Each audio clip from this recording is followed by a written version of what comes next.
Good morning, good evening, good afternoon. Welcome back to the All Things Giants show with myself, Jay Nichols, my right-hand man, Mr. Frost. How are you doing, brother?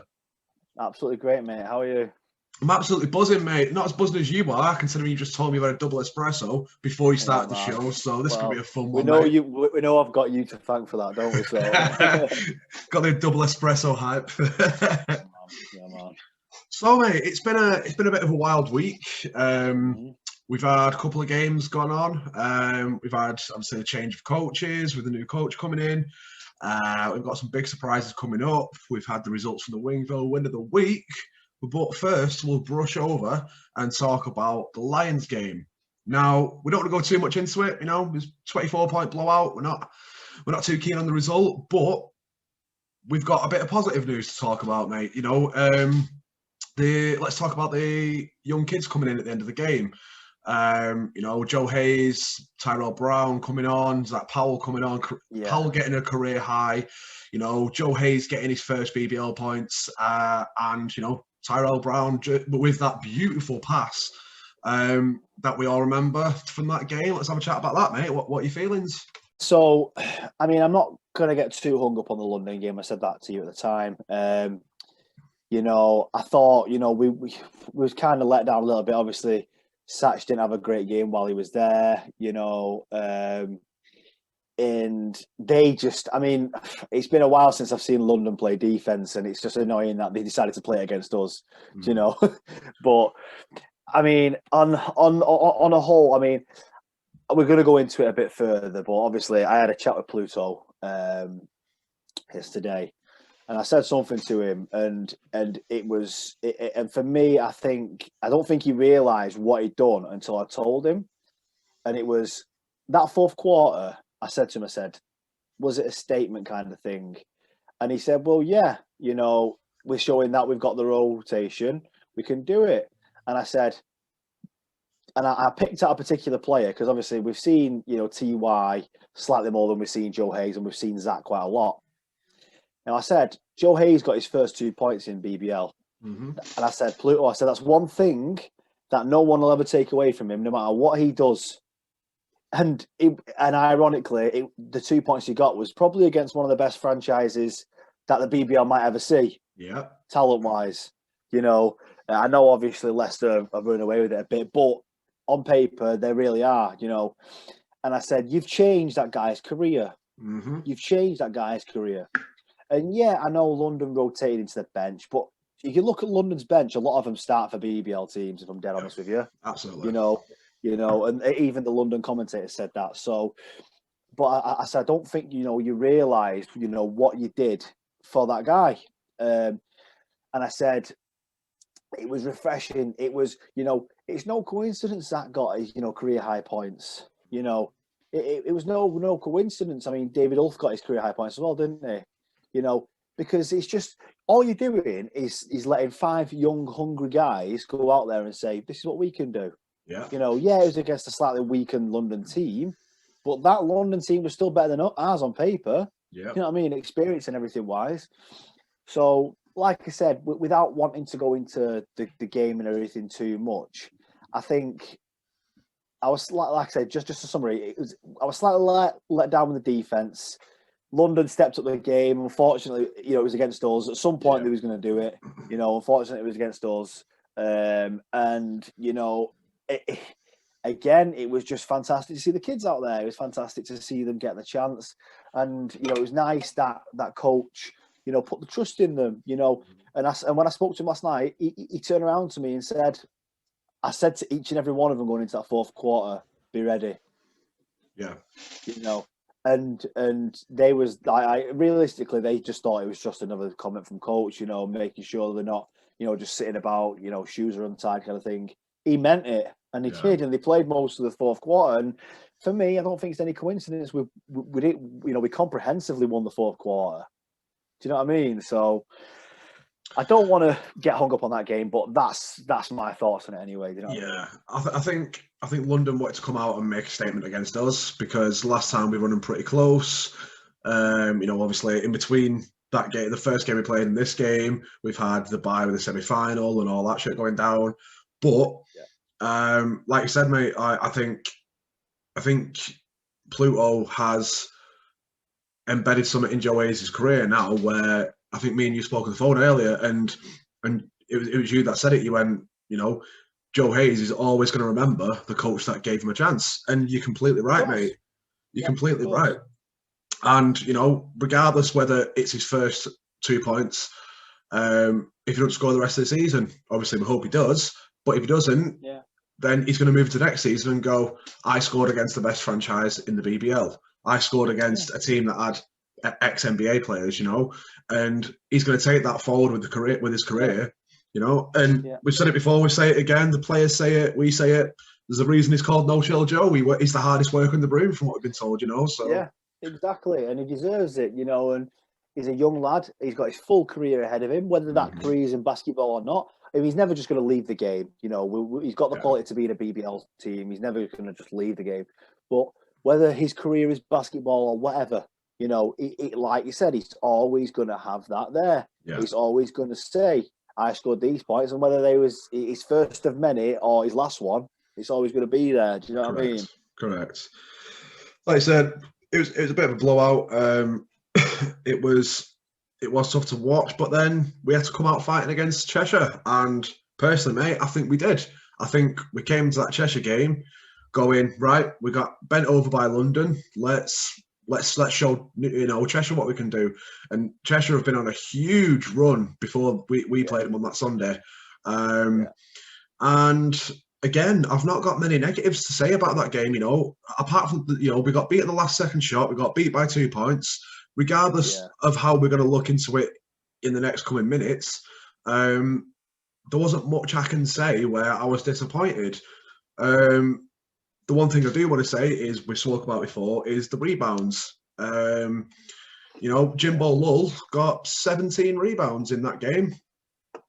And, when you look at it, that was probably the defining factor. In the dying minutes of the fourth, where it was all to play for, they got 5 offensive rebounds in a row, and you just can't let that happen. They had 43 rebounds to our 32, and it showed. 32, regardless whether it was a last second shot or not, that was the killer for me. That is where we went wrong. But all in all, I'm pretty happy with the performance, mate. Definitely. And we've been asking, and they've been saying that the defense is going to be stepping up. It did step up for me. You only had to look at the last shot. You only had to look at that last shot. Now, regarding Jimbo Lull, I think he started off very quiet, and I think he did something that me and you have talked about in the podcast before, where he knows he's not going to have his most amazing offensive game. I think, what did he get, 10 points in the end, which is good. Don't get me wrong, it's good. But he's against a fucking big, established, excuse me, my friend, sorry. He's against an established big man in Jamipur, and we're talking as established as you can get without being in the NBA, So he made a conscious note. He thought, I'm 7 foot, let's just grab some rebounds, let's simplify the game. So fair play to Jimbo Lull. Secondly, I want to say, and it was annoying me when the commentators kept saying it, but we only got a 7-man rotation, and one of them's Josh Horton. Josh Horton might be the assistant coach, but Josh Horton could be a BBL player. Let's get that out there. Yeah. Secondly, it's not our fault that they've got a 7-man rotation. Thirdly, that rotation they've got is probably one of the best rotations in the league. Yeah. It's not our fault that NBA got in foul trouble. That was for whatever reason. Yeah, in my eyes, there was a couple of soft fouls in there, right? But foul's a foul. We've, both teams had them. Do you know what I mean? Did they also get technical as well? Yeah, exactly. Yeah, and I think it was the last one which I thought, was a bit soft. It wasn't a T. It was like a normal foul.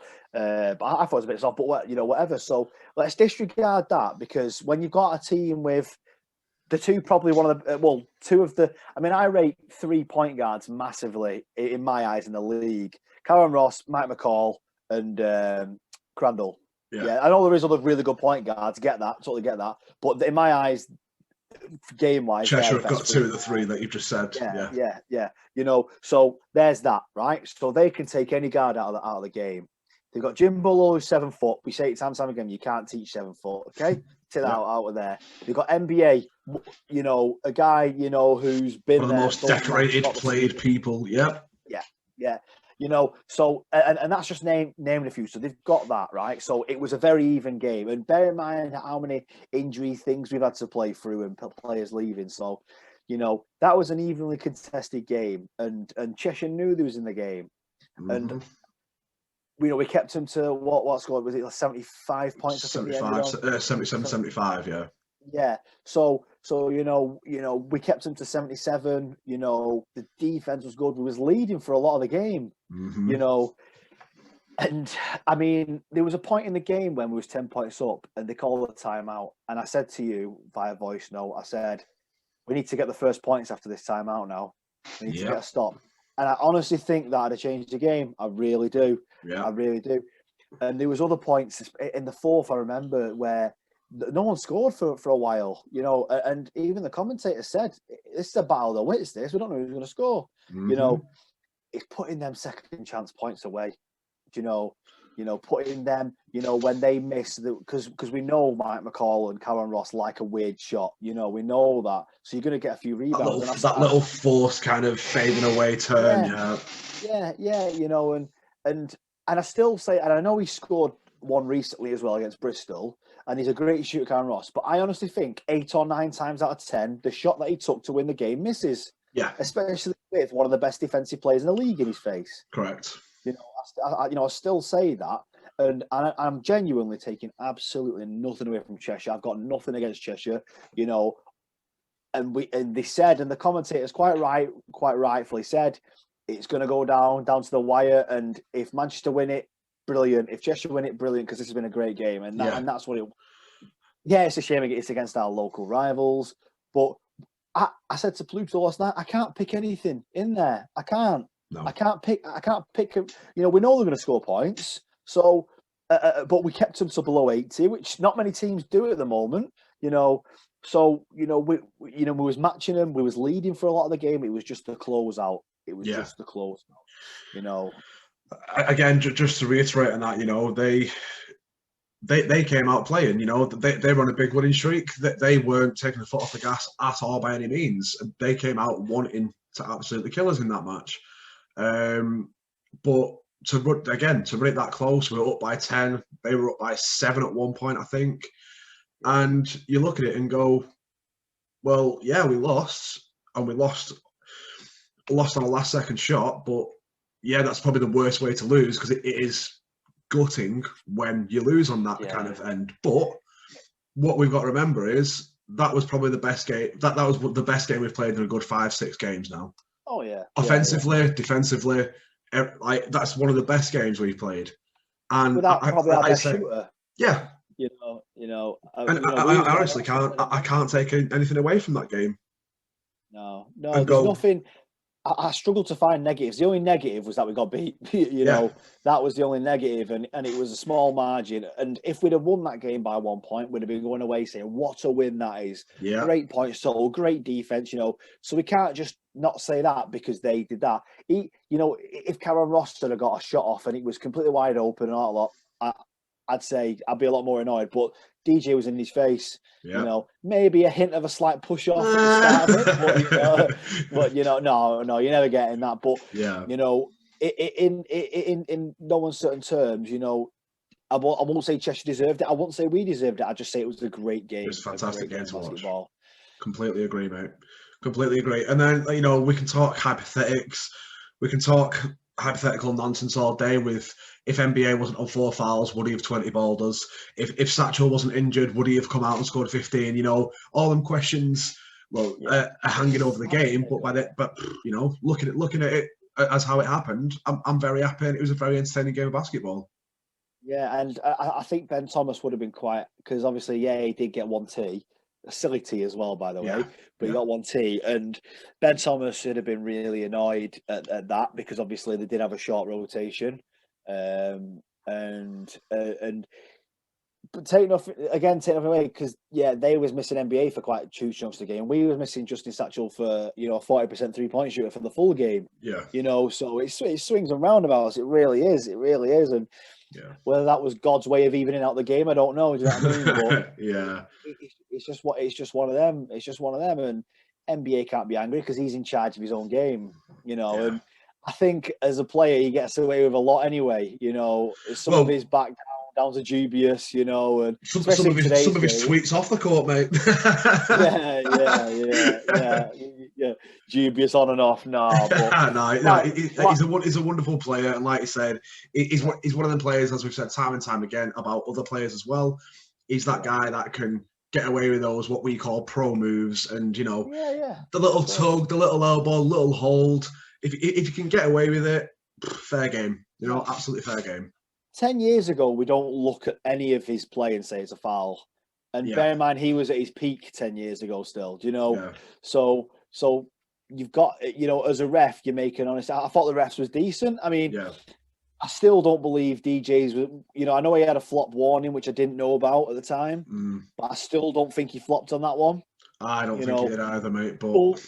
But you know, he kind of makes a rod for his own back sometimes, you know, and players do. Unfortunately, when you go down like that and the ref gives a charge, I don't care what you say, in that ref's head, it's like he's not thinking about the guy you know, give the charge away. He's thinking about, right, I need to watch that now because he's gone down once. Yes, I'll give the offensive foul, but is he going to look in for it? Yeah.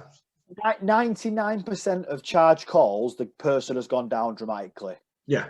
You know, you see the biggest guys in the game hitting the deck where you think, mate, you're like 120 kilos, man. You know what I mean? Of course, you're going down like that. But, you know, if you get hit and it's in the midriff and you're solid, you know, the 2 points of contact on the floor, you know, you got your hands like that, or you got your hands down, it's a foul. You know, you got every right to go down.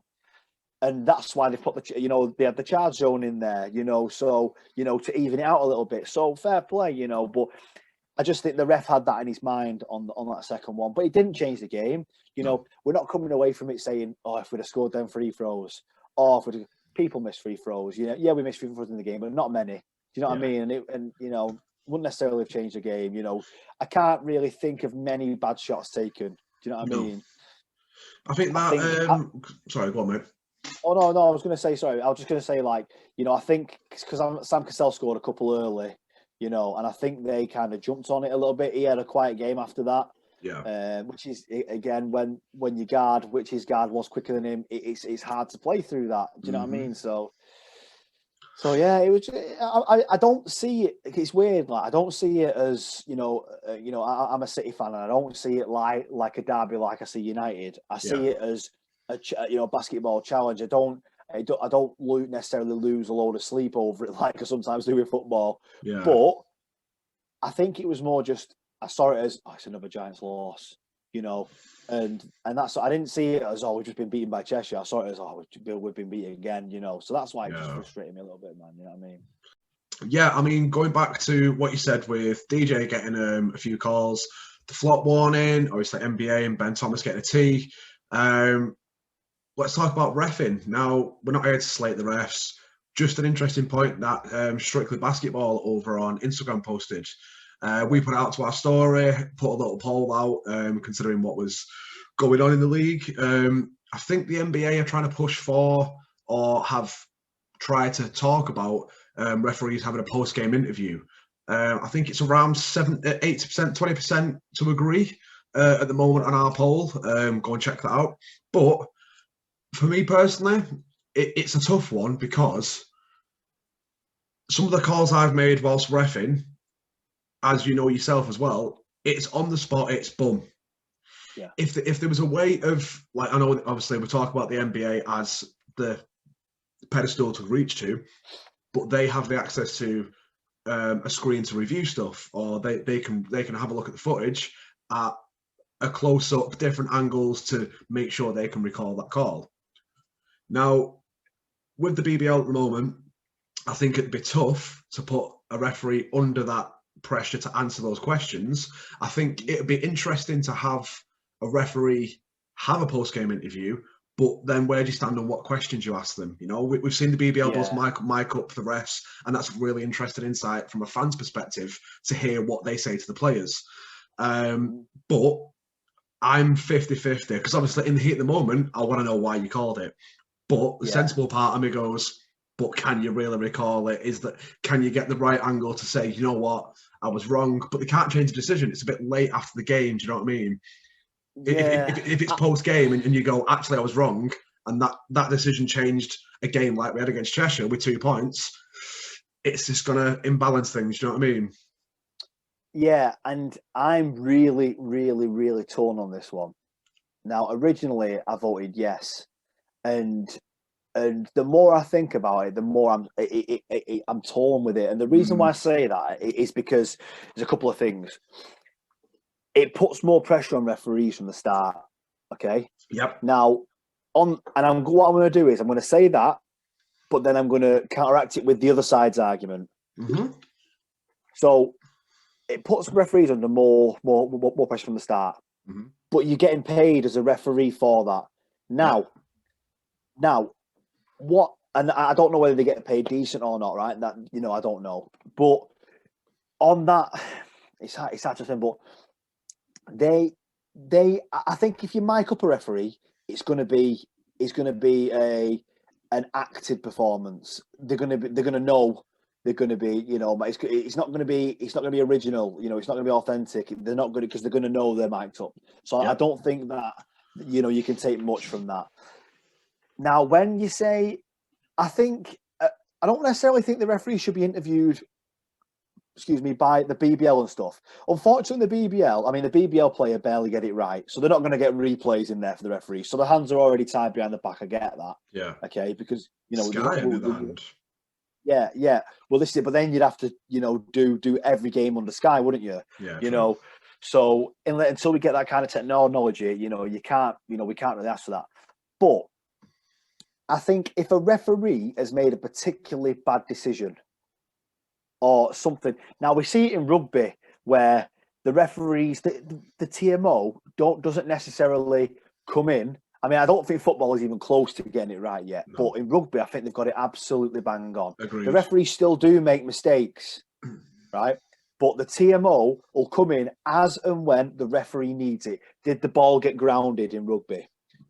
So I'm not saying in basketball you can necessarily have that, but they have got that in the NBA. Now, there's something that I find really interesting about it is when I'm seeing more and more now a referee blowing a whistle and then walking up to another referee to talk about it. Mm-hmm. Right? Which I think is a good idea, right? Because what you forget is basketball referees can reverse decisions. Yep. They can turn it round.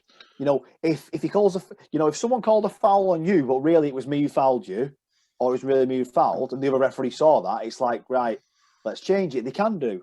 Mm-hmm.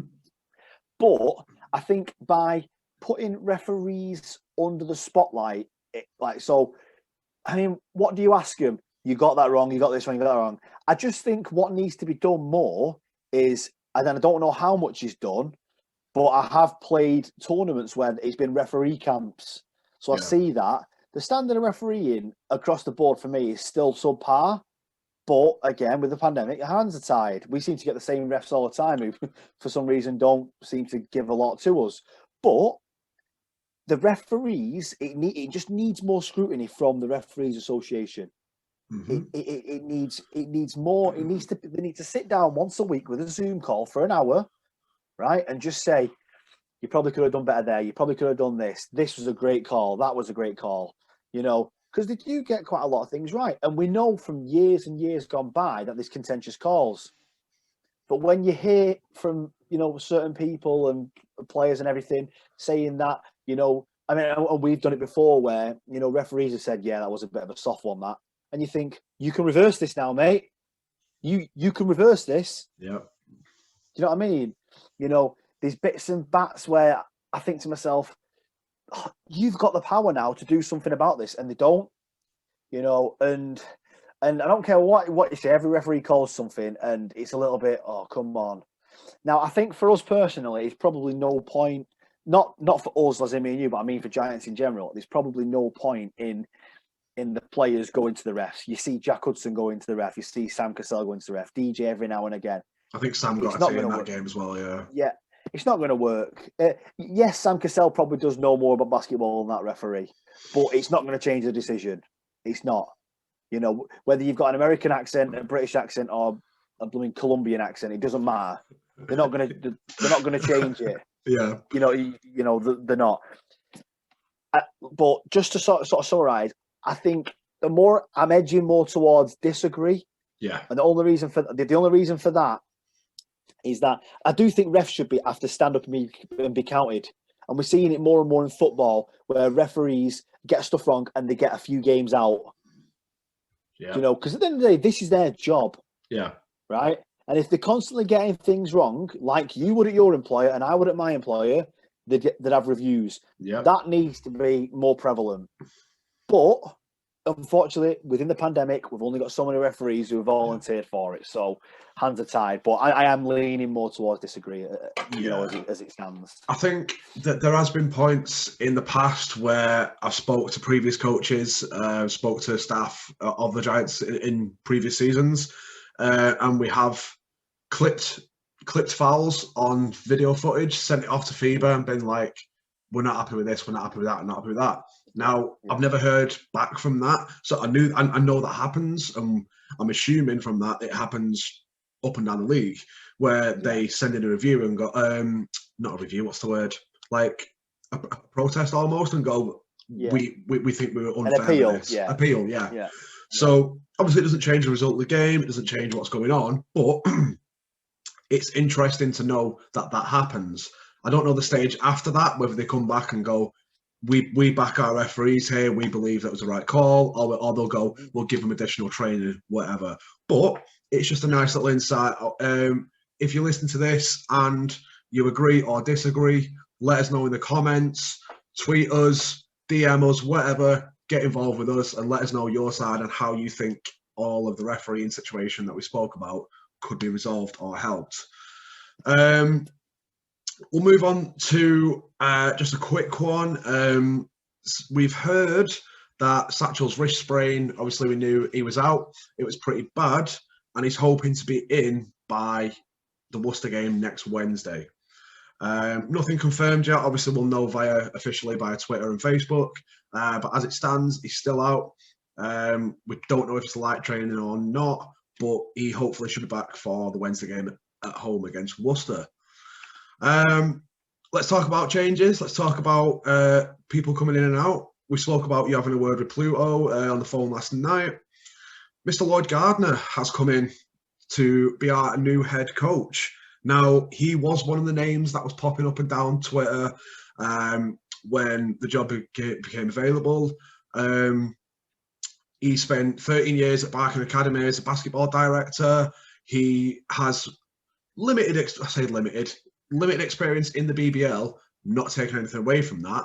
You know, he was coaching with the City Royals for a little bit, for about, I think it was like a 7 or 8 game stint or something. But all in all, I've heard nothing but positive about the guy. He seems to, you know, he's been in the game for long enough to get respect off top names up and down the country.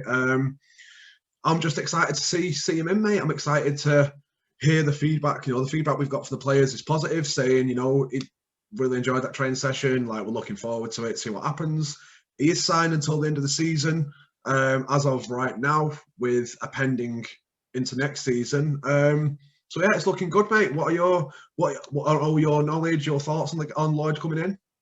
Yeah, I mean, you know, we know the guy's mustard. He's mustard in the world of coaching. He's been in the GB setup. You know, and you don't get that kind of jobs for nothing. You know, he's London City Royals are a big team. You know, we saw that when they was in the league briefly. So, you know, again, you know, just to get a job, Barking Abbey is a class outfit. You know, so again, you know, he's got the CV. And like I said, when I was speaking to Pluto last night, you know, Pluto said something to me. And actually, I didn't even think about that. He said, listen, I've been there, done that, got the T-shirt as a player. Yeah. He said, now I'm learning as a coach. He said, and I you know, I'm sitting there and you know, I spoke to Pluto. Like I said, I was on the phone for a good hour with him last night. And he said, you know, it was a great first session. He says, he just slowed everything down and picked it to the bare bones. Yeah. And I said it to you, Jake. It's an absolute. I mean, sometimes when you're coming off losses, you just want to keep going. We need this 10-day break. Yeah. We need absolutely. We need this. You know, the players got Monday off, and now it's time to start training again. Yesterday, you know, today. Sorry. You know, and they're just going to go throughout, and they need firstly, I think we need to see, and I think we started seeing it in the Cheshire game. We need to see the Giants way of basketball back. Yeah. The never say die, the never say die attitude that needs to come back. And he's a quality manager. And like I said, speaking to Pluto said even just the one session I'm learning off him. Yeah. You know, he says he's a great coach. And I've not spoke to Justin or any of the players yet about him, but. You know, according to all my sources in the game and including the chat with Pluto, he's mustard and he's gonna, and I'm not looking into anything regarding he's only signed till the end of the season. Either way, it's the thing is this: you can't judge him off this because it's not his team. Yeah, they say a good coach can do what they want, but every coach has a different coaching philosophy. Yeah. Some are all about speed. Some are all about defense. Some are all about slowing it down and playing plays. We don't. I don't 100% know what kind of coach he is, but I know this isn't his team, so he's not going to get judged on this season, whatever. And if we get to the playoffs, massive bonus, massive bonus. And absolutely. I just want us to get to the playoffs just because of the talent we've got in the team this season. But I think it was probably just too late to just nail out a deal for 3 years. It was too late for that. Yeah. So it's just, let's get to the end of the season. Let's sit down. Let me see who you're scouting this summer, and let's go from there. Yeah. Because Lloyd Gardner be scout. Lloyd Gardner will probably have his next team already down there. Yeah. Or a solid base of maybe British. He's already got his notepad with his names already down. Yeah, totally. Yeah. Totally agree. Yeah. And these players, and I keep saying this, at the moment, I think probably DJ is probably the only player I think who'd possibly, the only American who could possibly stay. The reason why I say that, Sam Castell probably, go into Europe, maybe go back into America. Jeremy Paul, we know he's going to head back off now. There's no, he is unfortunately bigger than the BBL. Do you know what I mean? Literally. Yeah. So, you look across, the rest of the imports and stuff, and I do think he'll be the one that, stays DJ. But, everyone's playing for their places now. Mm-hmm. This is a job interview. These next X amount of games that's left are job interviews. Yeah. That's what they are, the job interviews for next season. So I am happy. I said to Pluto last night, I said, I don't want to see anyone lose their job. I didn't want to see Daniel lose their job because I consider him a friend, But first and foremost, I am a Giants fan. Yeah. And I want Giants to do well. And if that meant that happening, then unfortunately that's what has to happen. And maybe we'll look back and think, was it a mistake? Was it not? It was a great decision. Was it? We don't know. We had to take a punt because something had to change. And I said it to Pluto, and he said something had to change. So yeah, we've got this now. We've got this 10 days. It's an absolute blessing that we got these 10 days. So we need to kick on from there. It needs to be a solid 10 days of training as well. Solid. But yeah. I think it's a blessing from us as well. We get a bit of a break from screaming at the TV. Yeah, that's Sunday. I genuinely lost my voice. Yeah. I give my mum a phone call for Mother's Day, and she was like, "You've been shouting at the TV, have you?" I was like, "Yeah." Can you tell? Yeah. And like I said, I was fully set up on Sunday. I had cricket on one screen, I had the football on the other, I had the basketball on the other. I was set up, I had my beers there, wearing wings there, and I was just buzzing, and it was just a shame, because not as a pessimistic fan, but just someone who knows about basketball. I didn't really give us a massive chance to win on Sunday, No. like most people didn't. But it was amazing to be surprised, and I want to be proved wrong, just like all the fans do. You know what I mean? And we sometimes, fans on fans groups saying, why are you so pessimistic? Can you blame us sometimes? Do you know what I mean? Yeah. But like I said last week, we're fickle. You start winning, we'll love you. You know what I mean? So it's 6 of one, half a dozen of the other, man. But exactly, I'm just buzzing he's in. Exactly, mate. I'm again, first and foremost, we're fans. Regardless of where we go with this platform, we're still Giants fans. We'll still be screaming at the TV. We'll still be screaming at the players, at the referees, at the opposing team when we get in the stands again. We'll argue the person next to us whether it was a good call, a good pass, a bad pass, or whatever. We're still fans at the end of the day, and if this change brings wins, if this change brings more positive energy to the camp, if it brings just an improvement on any level whatsoever, you know, I'm more than happy. I'm more than happy. Also, I actually, interestingly, from sources of guys who I know, this is apparently one of the hottest jobs in basketball, like in British basketball at the moment. It had a lot of applicants. I know that it had a lot of people wanting that job. So two of them you're looking at and listening to here. Yeah. But I heard it had a lot of applicants and a lot of interest. So take a lot from that, guys. You know what I mean? Absolutely. Like we said, excited for Lloyd to come in. First game against Worcester on Wednesday. I know it's a bit of a way off, but we probably won't release the show before that next game. So I need to make the Instagram post look pretty. Let's talk predictions. I know it's a bit of a way off. We're at home to Worcester. Shout out Ginge, because we're not going to be your friend for that day. You know, when Worcester and Giants play each other, we speak, but we're a bit loggerheads with Ginge. But it's, again, I'm going to say it again, we're going to come out fighting, because that's what we have done the entire season. Whether we come out fighting and 16 ball them, whether we come out fighting and it's a 1-point game, we don't know. But if you had to put a number on it, what are your predictions? So, if it was Worcester before they'd just been beaten by Surrey, was it Surrey? Sorry, not Surrey, Glasgow. Glasgow. I'd say it's going to be tough, man. But it was like they was back to the old Worcester. You know, hit and miss. They didn't have Jordan Williams in that game. Yeah. But again, we say it time and time again. Teams miss players. Yeah. And you look at Worcester's squad; they have a squad of BBL players. Yeah. So there you go. And I mean, for me personally, I've not come close since the first week, but I'm gonna go. I'm getting out of the 80s comfort zone now. Well, he's pushing it. Yeah, I'm gonna go 76. Okay. 72 to us. Okay. Yeah. I know it's a way off and injuries and everything could happen, but yeah, just touch wood that doesn't happen. But we'll just. Do you want to do the player stuff? Yeah, no, we'll do the player stuff on closer to the day when we know what players are playing. And we'll get them tweeted out.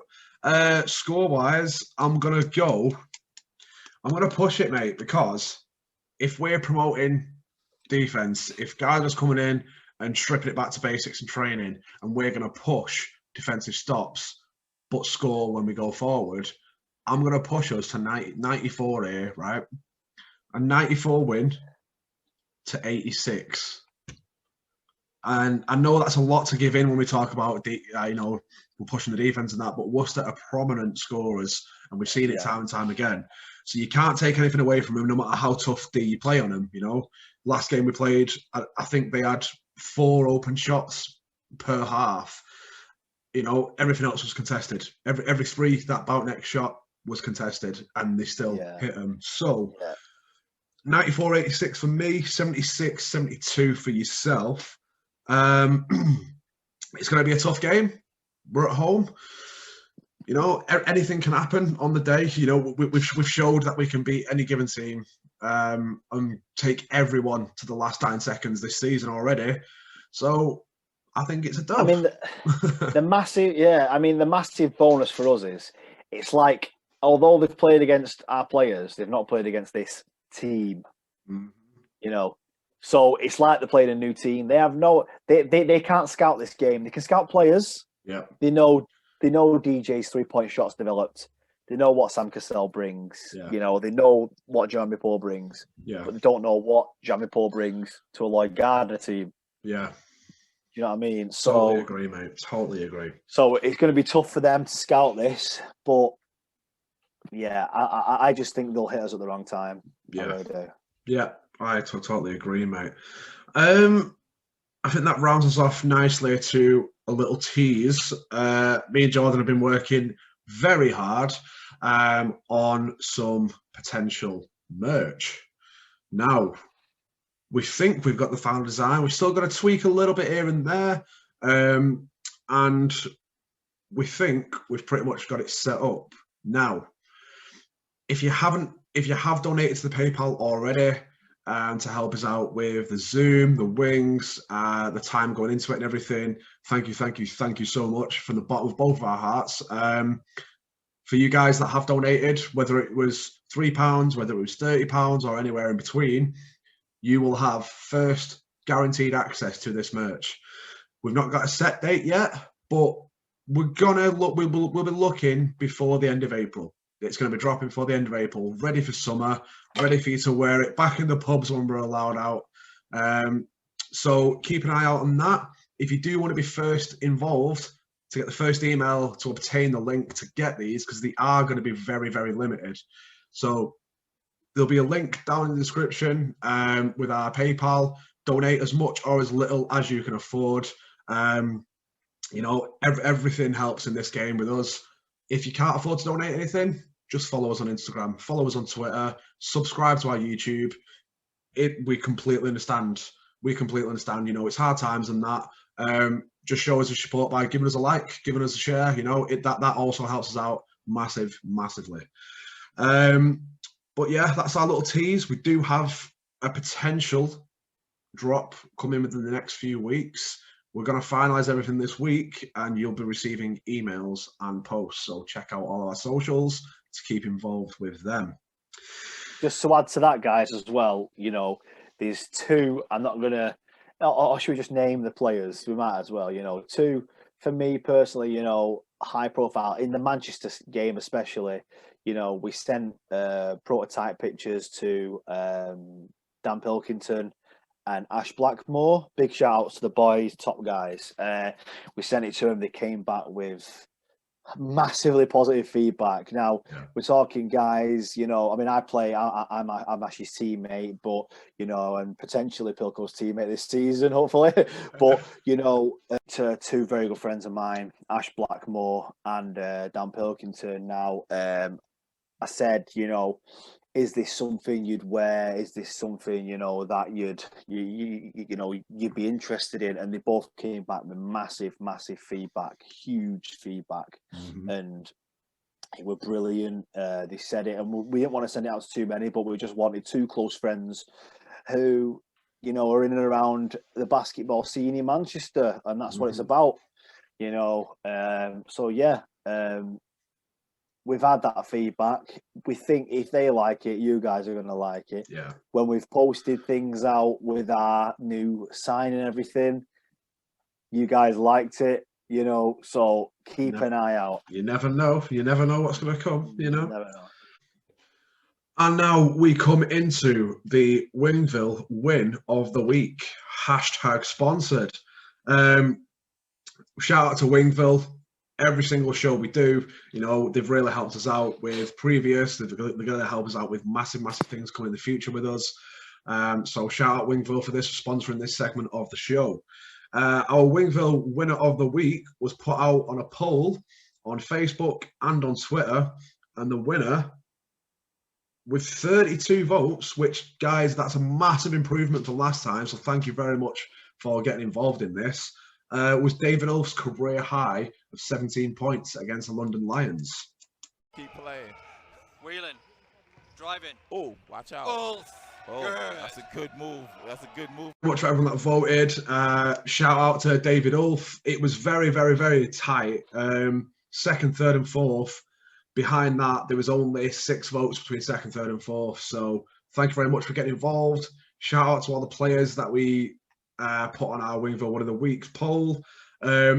Go and check out our Instagram. Go and check out our Facebook, our Twitter. There's another poll ready for next week's episode.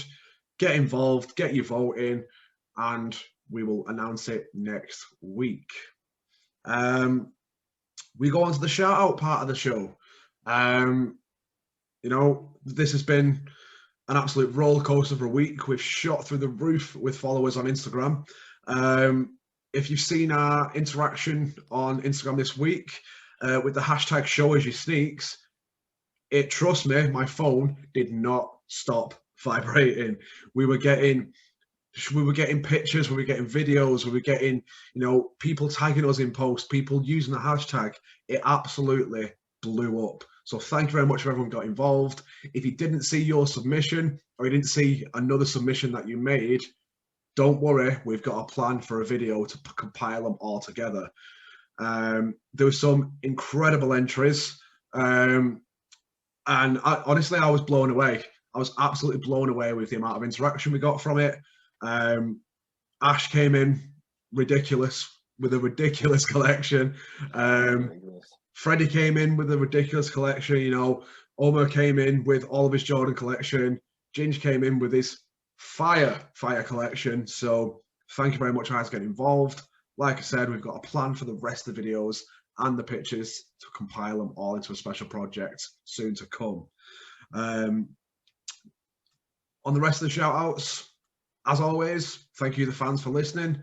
Thank you very much for being involved, for helping us out, for interacting with us. And of course, thank you very much to the Giants.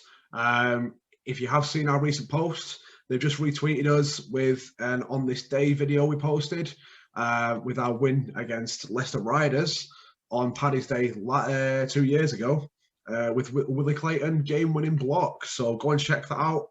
Go and relive some good moments. Go and relive some good memories. There's more of that to come this month. So please go and follow us on all social media. All the links, as always, are down below. Anything else you want to close the show out with, mate? No, mate. No. Yeah. I mean, just keep on being behind us, guys. I find myself again like that wasn't put on. I genuinely am still speechless at everything. This is brilliant, and we're at a stage now where we can start dropping things like merch and things like that, and that's because of you guys. So we really, really, really appreciate absolutely everything. Whether it's just you've only ever liked one of our things, you're just as big a part of the family as what me and Jake are. So massive thank you to fans and players. Absolutely, thank you very much, guys. I think we're going to release this on Thursday, the 18th. So we hope you had a nice Paddy's Day. We're probably going to celebrate on the day of this recording, which is Paddy's Day tonight, with a few Guinnesses. Schlancher, get your drinks up, get your shots up, but drink responsibly. If you've made it all the way to the end of this show, what we're having him type in the comments, mate? Put you on the spot there. I don't know. If you made it to the end of the show, type "I don't know" in the comments to let us know you've got it to the end of the show. Thank you very, very much for your support, your watching, your views, your likes. Share it with a friend. Subscribe to the YouTube channel. Follow us on Spotify, YouTube, Twitter, Instagram, TikTok, and Facebook. As always, thank you very, very much again. We can't say it enough. Cheers for listening, guys. Enjoy your weekend. And thank you very much for listening.